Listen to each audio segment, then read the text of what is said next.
In the central Askonia system, the Sindrian Diktat rules with fire and pride. Born from a rebel admiral's coup, it's a regime of gleaming warships, iron discipline and boundless ego. Fueled by ambition and antimatter, the Diktat stands as both a beacon of order and a warning of power gone too far.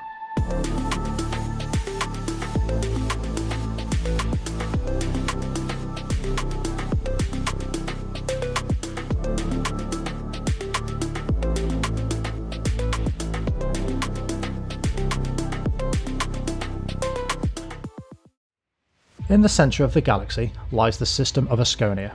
Once a quiet backwater of the old human civilization, but now, thanks to the collapse of the interstellar jumpgate network, chaos struck, and out of that chaos rose a new power, the Sindrian Diktat. The Diktat was born when a bold admiral, Philip Andrada, broke away from the dominant hegemony, seized control of the Askonia system, and declared a new order. In his words, this was a race of humans with emboldened spirit, a clarity of purpose, stronger, possessing the will and determination to overcome the divisions and petty parliamentary politics that breed only chaos.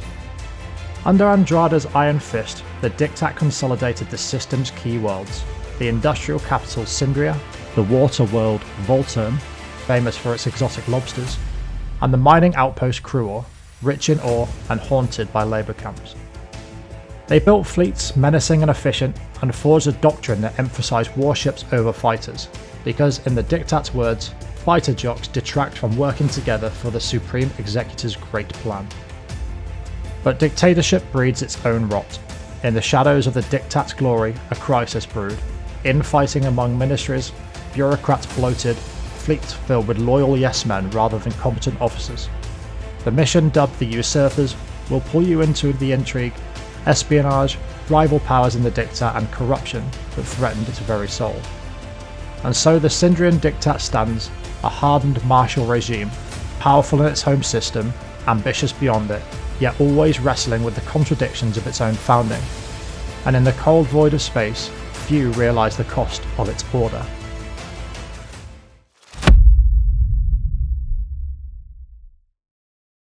The Lions Guard of Sindria are dedicated to the defence of Askonia and Andrada.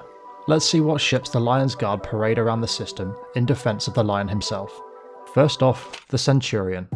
The Centurion is fast and hardy, usually among the first to prove its loyalty to the Lion. The Centurion makes up the combat frontline and fast picket squads of the Lions Guard due to its agility, energy weapon firepower and resilience on the battlefield. Next, we have the Brawler. The Brawler fills a similar role to the Centurion. It's agile, resilient, and packs a heavy punch with its medium-sized energy weapon hardpoints. With the Lions Guard experimental kinetic blasters, this small vessel can act as both an escort ship or a fast damage dealer. And now we move on to the destroyers. First off, the Hammerhead. The Lions Guard Hammerhead is an energy weapon remodel of the classic Hammerhead vessel. The Lions Guard figured that the firepower of the Hammerhead design is too good to miss, so dedicated its medium hardpoints to energy weapons to flex their experimental kinetic blasters, with supporting hybrid hardpoints for adaptability. Topped off with 2 small missile slots, this version of the Hammerhead is a staple destroyer for every Lions Guard battle group. Next, we have the Sunder. The Sunder is a large energy hardpoint with a ship attached to it. This artillery-style vessel can be both a deadly sniper or an aggressive frontliner.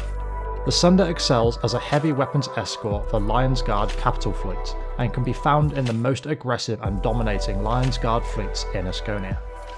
And now, we move on to the cruisers. Let's start with the Falcon. The Falcon is a lightweight, long-range beam platform designed to apply pressure to approaching hostile ships, slowly wear away hostile defences and press the attack when their guard is down. Coupled with 2 Breach SRM launchers, this cruiser can debilitate and execute ships far more advanced and far heavier than itself. Next, the Eagle. The Eagle is the big brother of the Falcon, heavier with deadlier armament and the same ability to apply pressure from extreme range. But also with safety overrides, this heavy cruiser can stand toe-to-toe with most cruisers in the Persian sector, and, with a Lion's confidence, know that it will come out on top. Lastly, let's look at the capitals. First, and also last, we have the Executor. The Executor depicts the ideals of the Lions Guard perfectly: stubborn, ruthless, and resilient. Like all the Lion ships, an energy bulk coherer ensures the Executor's overwhelming pulse firepower on the battlefield. Paired with its solar shielding, this battleship is designed to rain pulse fire at the enemies of Sindria from ranges other core world ships just cannot match. The Executor, like Andrada himself, is the true Iron Fist of Askonia.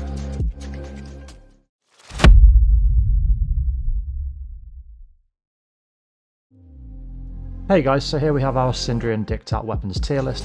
There's some weapons that aren't on the list that the Diktat can use, such as the Mark 9 autocannon, but they don't fit on any of the Lions Guard ships at all, so they have been removed from the list entirely. First off we have the Squall MLRS. The Squall is an incredibly powerful suppression tool with a 2-stage missile that seeks guidance in its first stage and then dumbfires at its target.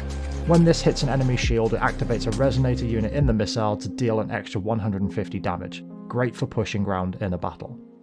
Next, we have the Giga Cannon. Makes a beautiful sound when fired, and an even more beautiful sound when it hits enemy shields or armour while using the Executor or Sunder's subsystem High Energy Focus. While slow to fire and 25 ordnance points to fit, the Giga Cannon deals so much damage that as long as you hit your target, the chances are the Giga Cannon will quickly change the tide of most battles. Next up, we have the Auto Pulse Laser.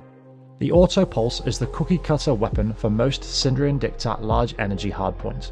Combined with expanded magazine's hull mod, this large pulse weapon carries 45 rounds and can put them down range at a rate of 0.1 seconds per shot. It is also incredibly flux efficient, considering its sustained DPS of 300 base. Then we have the Hypervelocity Driver. The Hypervelocity Driver is the staple long-range kinetic weapon used in a Diktat. While not particularly flux efficient, if you manage them well, they can keep hostiles out of the fight or heavily pressure their flux capacity. Now for a missile. The Atropos torpedo is a guided torpedo capable of putting down most frigates and destroyers in 1 or 2 hits. The Atropos will also strip the armour of anything larger than a cruiser fairly easily, and is a strong torpedo to be used as a finisher after relentless energy weapon fire. Next up we have the Railgun. The Railgun is an updated version of the autocannon, and like the autocannon, it fires at a long range and overwhelms enemy shields. But what makes it A tier in my eyes is that it is far more accurate than its predecessor, and is still very flux efficient. Now for some Sindrian experimental weaponry. The Kinetic Blaster is an experimental weapon rumoured to be designed for Sindria by Tritachyon scientists. This energy weapon fires a kinetic slug that is designed to overwhelm enemy shields. You can see why the Sindrians like it though, as it deals a huge amount of damage per shot at 250 base, and sounds like a true sci-fi laser cannon. Now, the Locust SRM missile launcher. The Locust is a decent missile system designed to ward off smaller ships and fighters. It deals large fragmentation damage and will decimate anything with no shields or armour remaining. It unfortunately is quite short range, and has no real other uses inside of a battle. For me, all of this combined with an 18 ordnance point cost makes it a C tier at best.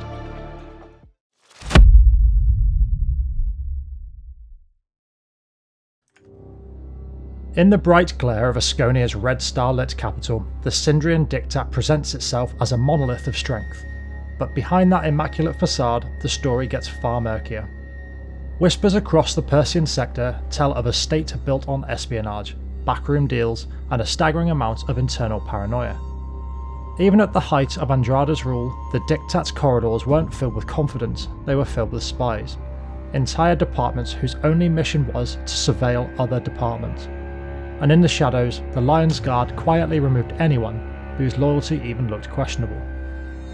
To understand why, you have to go back to the Diktat's hidden birth, because the Sindrian Diktat didn't rise on the purity of true leadership or Andrada's vision, it rose on the back of a betrayal. Before the Diktat declared its independence, Sindria was a hegemony-held world, a fuel powerhouse, a strategic asset. Andrada was a decorated hegemony commander until he wasn't. Somewhere in those final years, a secret partnership formed between Andrada and Tritakyon's more unconventional divisions.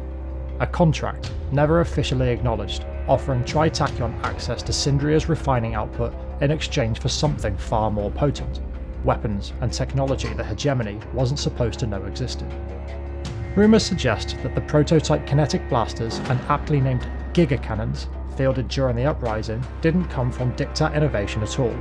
They were Tritakyon projects, off-the-book experiments, weapons the Megacorp was far too happy to test in a real political coup. And if you compare certain blueprints, the truth leaks through the cracks. Take the kinetic blaster, an experimental Sindrian energy weapon, and the heavy mass driver, the infamous main gun of threat. They look rather similar, no? Their internal structures, rear loading assemblies, and thermal housings share suspicious similarities, almost as if someone took the heavy mass driver's concept and rebuilt it, with conventional materials that wouldn't set off alarms in hegemony intel reports. It's never officially been confirmed, but engineers talk, and when engineers talk, patterns emerge. The official line is that the Diktat engineered a superior weapon on its own, but the sector's back channels whisper that the Lion's firepower was never purely Sindrian. It was the final IOU in a dirty deal, the culmination of Tritachion's assistance during the coup. Andrada got power, Tritachyon got influence, and the Persian sector got a new authoritarian regime armed with technologies no one was supposed to see. But the tragedy of the Diktat is that even after seizing control, Andrada never stopped looking over his shoulder. The spy networks remained, the paranoia grew. Loyalty became more important than competence, and the factions within the Diktat began watching each other as closely as they watched their enemies. In public, the Diktat is a shining beacon of order, but in private it's a house of mirrors, built on secrets, maintained through fear, and always one uncovered truth away from collapsing under the weight of its own lies. This has been another Starsector faction deep dive. In a broken sector, every faction has its secrets, and we're here to uncover them one story at a time. Thank you all so much for watching. So far the reception I've had for these videos has been honestly mind-blowing, and I'm glad that you guys are all enjoying watching them as much as I am enjoying making them. If you'd like to, you can see these playthroughs happening live on Twitch at the link on screen, and I would really appreciate a follow on Twitch and you leaving a comment and a like on this video too. And if you're feeling like you want to be notified more of videos like this, subscribing for free here on YouTube would mean that you are notified on release. I'll see you all in the next one.